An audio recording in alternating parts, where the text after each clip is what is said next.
Wow, একেই বলে চান কপাল। এক বিশ্বকাপে আবার কপাল খুলে গেল রিশাদ হোসেনের।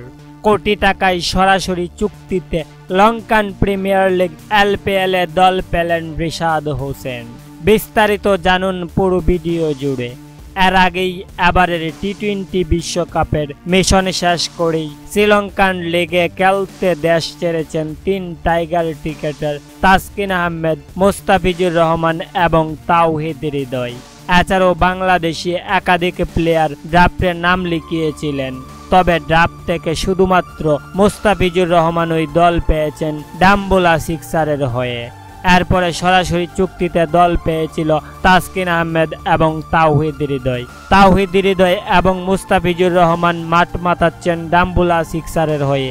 অন্যদিকে তাসকিন আহমেদ খেলছেন কলম্বো স্ট্রাইকার্সের হয়ে।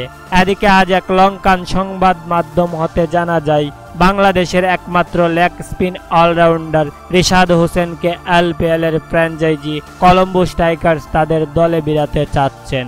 সবকিছু ঠিকঠাক থাকলে এবং বিসিবি যদি NOC দেন তাহলে আজ রাতেই উড়াল দেবেন রিশাদ হোসেন।